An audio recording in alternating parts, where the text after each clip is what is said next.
Welcome to TSU Sports Show. Welcome to Texas Southern University's Sports Show. I'm your host, Tamer Knight. Thank you so much for joining us for our third episode. Third time's a charm, right? From championship rings to the ocean of soul and family ties, the Tigers are roaring in Third Ward on tonight's show. Plus, we'll explore the TSU archives and highlight a legendary Tiger and Canadian Football League Hall of Famer. Come along as we journey the Tiger Walk to tell the stories of your TSU Tigers. This week's top Tiger is a sophomore outside hitter and California native, Danielle Lilley. Not only is Danielle aggressive at the net, she led the team in kills last spring. She's aggressive in her studies. A social work major from San Bernardino, California, just east of Los Angeles, Danielle is killing it in the classroom and on the court, where she was a preseason All-SWAC selection. We know Danielle will continue to excel on and off the court. That's why she's a top Tiger. My name is Danielle Lilley. I'm a sophomore on the court. I'm a junior off the court. I am from Southern California, a city called San Bernardino. I'm 20 years old and my major is social work. Well, I did really want to come to an HBCU and I thought that it would just be a really nice fit for me. And then after I came on my visit, I was sold. Sold? What sold you? I don't know. I think it was just the girls and maybe just my coach was just really welcoming and it was just a nice fit and they had my major and everything just seemed to line up for me. So the scholarship was from the Tommie Smith Youth Initiative. Tommie Smith is a former Olympian, a gold medalist also. And at the 1968 Olympics where he held up the black power fist. And so yeah, he made a statement and had a really beautiful legacy, and he also has a initiative that he has that he's doing now, and I had to write an essay for it, and they chose me to receive the grant. So yeah. What was your expression or your reaction when you found out you earned the scholarship? I was just so excited. I was really happy. I was. I think my mom told me actually, if I'm not mistaken. Okay. I think she had read the email because she was. I believe my mom told me. Yeah, okay. I think she told me. All the way from California. Yes, yep. She's more on top of it than I am. So it's really just a balance of just having time set aside every day because every day for me is the same. I always have practice around the same time and my days are already set up as far as volleyball. So I just really have to make sure I have my study hours set aside and just get my work done. I definitely think I'm going to go to grad school. I don't think taking a break would be a good idea for me. Definitely going to continue and probably just finish and get my graduate's degree. Here at Texas Southern, or you want to get out of Texas? Maybe so, maybe so. I'll cross the bridge when I get to it. Who has the best food, Texas or California? You know, I want to say I'm going to give it to Texas. I'll give it to Texas, the South in general, but California has good food too. Besides tacos, what kind of good food they have? Sushi. Okay. Sushi's my favorite food and they have the best sushi, I think. Why is Sabrina Claudio your favorite singer? I really just like how her falsetto is. I really like singers who can sing really high and it's just really soothing. It's calming music. You can listen to it, you know, while you're trying to study, while you're trying to sleep, anything really. I just like her. What's your game day playlist look like? A lot of DaBaby, a lot of Moneybagg Yo. Okay, Moneybagg Yo, okay. Yeah. Texas Southern University has been building legacies from the day its doors open. That won't stop now. Family is everything to 6-foot guard John Jones, who is the son of men's basketball coach Johnny Jones. John says he's proud of the work he's done within the program and that he is doing so alongside his father. It's a legacy he believes will remain far past their time here on campus. Son of the head basketball coach, what does family mean to you? Family actually means everything to me. Growing up, it was always implemented in me as a young child that, you know, your family's gonna have your back no matter what. And so growing up, we've always just had this bond. It's just me, my sister, my mom, and my dad. And so growing up, it's just been us four, and we've done everything together. You know, our extended family, we've always had a lot of gatherings. You know, we've always had a good time together. And so, you know, being a nostalgic person as I am, looking back and having all those memories with family and it being around me for as long as I can remember, it's special and it's something I definitely cherish. It's definitely different from any coaching experience because, you know, there's boundaries that certain people have to have with other people that aren't technically their son, but with him, he can get on me. He knows who I am as a person and how I am as a person, so he knows how to push buttons, and he knows how to motivate me, and he knows when I'm feeling a certain way. And so it's a lot of benefits to it that I've enjoyed these last 4 years playing for him here. It's always there. You can try to kind of mask it, but like sometimes on the court I'll be trying to get his attention, and if he's not, I'll say, Dad, this and that. And he says we don't talk basketball at the house whenever I go over there, but every now and then it'll slip up. So it's kind of like mixed, but I think we do it very well in a good fashion where it's not always coach, always there all the time. So it's a good little boundary area. So I always saw myself playing for him, but not necessarily looking this far ahead to Texas Southern. He's been so many places that I've always thought, okay, I'll just be here. We move, okay, I'll be here. And so by the grace of God, we got here, and it's been an excellent experience at Texas Southern. What did it mean for you to attend an HBCU, particularly Texas Southern University? It's been a great experience. My first year I was at the University of Nevada, Reno, and it was a great experience as well. We made it to the Sweet 16 that year. Basketball-wise, it was a great experience, but culturally I felt like I was just missing, the Southern aspect of things, and so coming back down here to Houston and being around the other people that attend an HBCU, it's much more of a family atmosphere. You feel more connected with not just the people, but the community and the alumni as well. So my mom went to an HBCU and always preached to me how great her time at Southern University was in Baton Rouge. And so, her whole family went there. So I'd always kind of known about the culture and atmosphere here, but to experience it for myself is something that I definitely. What do you think one of the biggest benefits of being in a HBCU as an African American young man? Depending on your background, it's definitely something that opens your eyes to, your people, who your culture, your community as a person, and just not being a number at your school. These people actually care about you. They want you to succeed. They want to see you do well. And so I think that's just one of the great benefits of being here. It's your father's dream, I'm sure, to win a championship ring. What was that like, winning that under the direction of, head coach Jenny Jones? It's by far my most favorite championship. I won 3 state championships in high school. We won a championship my freshman year at Nevada, but the ring we just got a couple of days ago, it was the most gratifying by far because it was done with family and with my dad, and I know how hard he works, and I know how bad he wanted it, and I know how bad I wanted to do it with him. So to finally have it done in a year that was a lot of trials, a lot of tribulations with the COVID and pandemic happening, and we made it out, and it was just like a weight off our shoulders.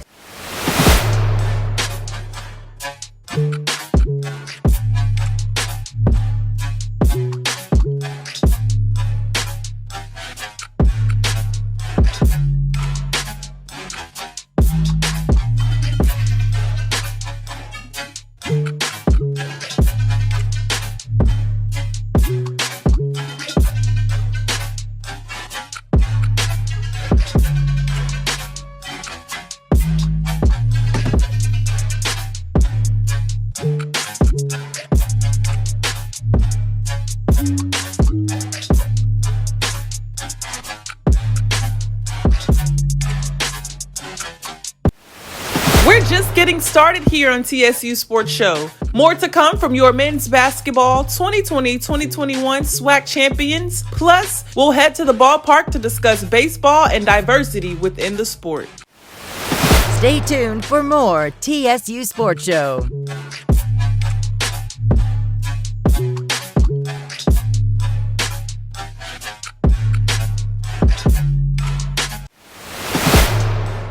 Welcome back to TSU Sports Show. Here's this week's TSU Ticker.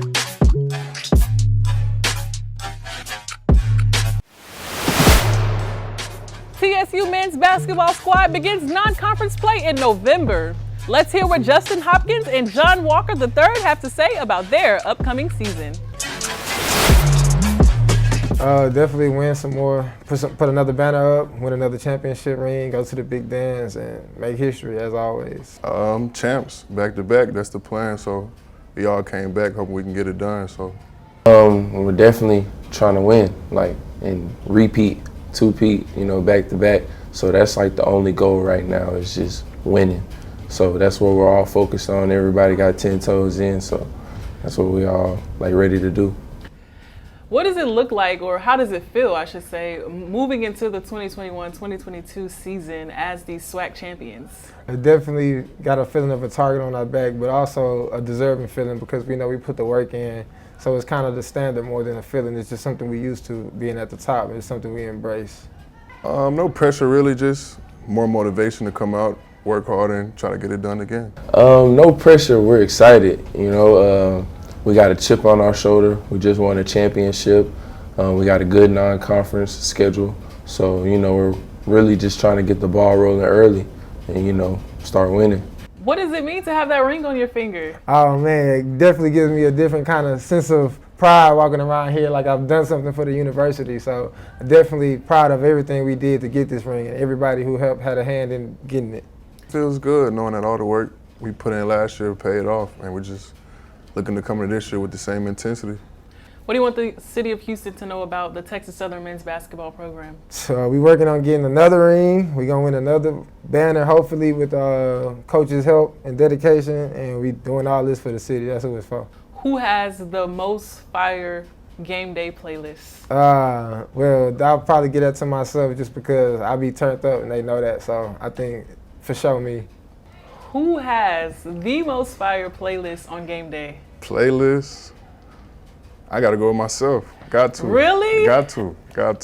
You might be a little biased, but we'll take it. Got to. I would say me or G. You guys are all biased. Everybody said themselves. No, it's rather me or G. Okay. Or Hop. Yeah.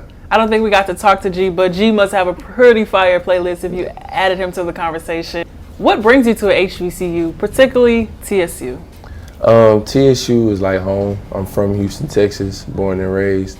So it was a easy decision to, pick a HBCU like Texas Southern, transferring from SFA. And I know that at-home atmosphere, it kind of means a lot to you guys. What are your thoughts on your non-conference schedule all being away games? That's a challenge that we like to get every year. Like a lot of teams don't do that. They don't go play the hardest schedule that anybody would play. So, with us doing that, we're trying to go in that with the mindset that we're going to win and, get some games out of our non-conference schedule. What's your favorite game day meal? Oxtails, curry jerk chicken, red beans and rice, cabbage, plantains, all of it. That's an island boy right there. Yeah, Thank you so much for joining us. It really just started when I was little. Just when I was 4, I picked up a bat, and I really just got the hang of my swing quick, and that really just made me fall in love with the game, fall in love with hitting, and it really just, I've grown through this game, so I really feel like I've learned a lot through it. That's what makes me love it so much. It's really helped me get out of my comfort zone and made me get out the city I love, I've grown up in, and so I feel like Houston's really let me grow, and people liked it. What makes you love Houston? Honestly, I feel like there's a lot to do. There's always something to do out here. Good food. Yeah, good food. And I feel like there's a good program here. I always love coming back to my boys. Right? I'm from Fort Worth, so I'm close to the Rangers, but I got to go Astros. What do you think about the Astros? I personally love them. My favorite player is Altuve. Obviously, he's short, so he puts on a lot for the short guys, inspires us a lot. And so I'm a big fan of Houston. That's actually one of my biggest goals. I actually want to get a lot of people involved in baseball because a lot of people just don't know about the game simply. And so I feel like we can get a lot of knowledge out there to African Americans about the game. I feel like a lot more people would just come into the game and fall in love with it. And you said that, it's your goal to get more African American men in baseball. What exactly do you plan to do, or how do you plan to do it? Well, I'm getting a sports management degree, and just later on in life, I feel like whenever God's timing is, I eventually want to start up a travel team and eventually just get a lot of minorities just involved in baseball, help them learn, and just everything I've learned, I want to spread it. Just really just teaching them about not only the game, but the game can also help you out in life. Just getting little lessons each day and just learning each day, I feel like can really help you just not only through life, but on the field too. I feel like it'll just get more people involved. Obviously, every sport can bring people together. It brings competitiveness out of everybody, and so I think that baseball can really bring that out of everybody. What do you want the city of Houston to know about Justin Cooper, the baseball player? I just want them to know that I work hard and I always put my team first. I'm very selfless, so I really love this game and I always respect it and I always hustle. I expect a lot out of this team. For this being my last year, I've always expected a lot. I've always been waiting for this year. And so I expect a lot out of this team, and I just expect us to change the culture around here. That's what every guy here talks about. We always want our own field, our own cages, something we can always just have a home and go to. And sadly, we have to come here, but eventually I feel like that day will come that we do get our own park, and that's whenever I feel like this program really make a change. And maybe you can do it with your sports management degree. Yeah. Baseball teaches you lessons on the field that can help you throughout life. Thank you for your insight, Justin. When we come back, we will take a trip down memory lane to visit your TSU archives. Stay tuned for more TSU Sports Show.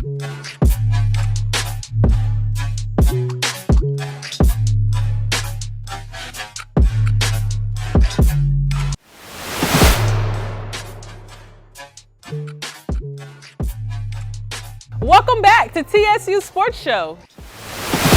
Coming out of Port Arthur's Lincoln High School in the 1980s, Narcisse didn't have very many colleges recruiting him to play football. In fact, he had exactly one scholarship offer from Texas Southern University. And even the Tigers recruiter initially only showed up to see Narcisse's high school teammate, but discovered the sure-handed receiver in the process. The way things turned out, it was the perfect match. The Tigers program got an overachieving 5'9" pass catcher who in his senior year at TSU led all of Division I AA in receiving with 1,074 yards en route to an All-American honors. For Narcisse, who dealt with asthma and a heart murmur as a child, TSU provided the perfect launching pad to a stellar Canadian Football League career. Narcisse, or Naco, the nickname he was called, spent 13 spectacular seasons with the Saskatchewan Roughriders, where he was a fan favorite. He was well known for his touchdown celebrations. After an injury-plagued rookie season with the Roughriders, Narcisse had a breakout second season in 1989. With 81 catches for 1,419 yards and 11 touchdowns while helping the Roughriders reach the Grey Cup championship. That was only the start of 7 straight 1,000-yard receiving seasons for number 80, who quickly became the top playmaking receiver in the CFL. He looked up to Pittsburgh Steelers great Lynn Swann so much that he liked being called by the nickname Don Swan. At the conclusion of a decorated career, Narcisse was the CFL's all-time leading receiver, and 216 games with at least 1 catch was also a CFL record. For his efforts, Narcisse, who retired in 1999, was inducted into the Saskatchewan Roughriders Plaza of Honor in 2003. He was later inducted into the TSU Hall of Fame, the Canadian Football Hall of Fame, and the Gulf Coast Sports Hall of Fame. And that's from the TSU archives. What does posting a 974 mean for TSU? It's huge. It's a huge day for us. That's the reason why we're out here to celebrate our student athletes' accomplishment and let them know just how proud we are of them. They bought into the system that our academic team has set forward, and we want to thank them and highlight them on this outstanding accomplishment. And you have a great staff here at TSU Athletics. Can you tell us about them a little bit? Well, we have a great team at Texas Southern University. I would say we have a great board of regents, president's office support, faculty and staff, and then our academic and compliance team do a great job of monitoring our student athletes and making sure they are on point with what they need to do in the classroom. And how far has TSU Athletics come since 2012? Leaps and bounds. I mean, when it was first introduced, APR, GSR race was introduced by the NC2A. We were one of the worst schools in the country. Now, if you fast forward, now we're breaking records in those regards. So it just shows you how far TSU Athletics were able to come. Anything else you want to say? Just how proud I am of our community. When I say our community, I mean the TSU family, because it takes all of the campus for us to be able to reach these goals and accomplish these goals and to set records here at TSU. It takes everyone's input and support to do that. And we are just so happy as a university that we are able to reach these goals, and the athletic department is on the right track. It's amazing being here in the heart of Houston, Texas. TSU is really the land of opportunity. I have expanded my network with career services, been a huge help. Everyone here has your best interest. It's a supportive environment for the faculty. You just kind of get a feeling when you know like this is your home. I joined the program and it's been one of the best decisions I made in my life.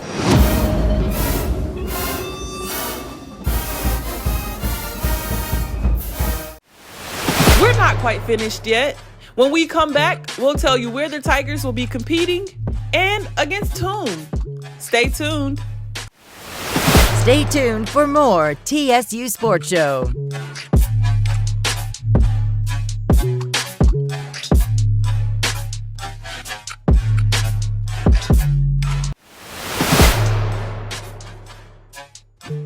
That's gonna do it for this episode of TSU Sports Show. That was fun, right?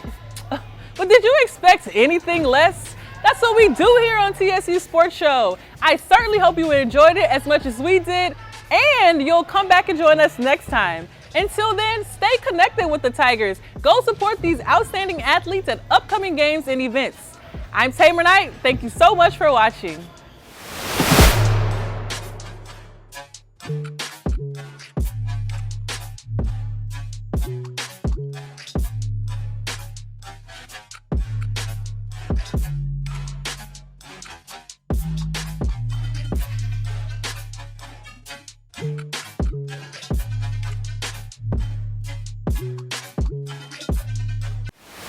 You're watching TSU Sports Show.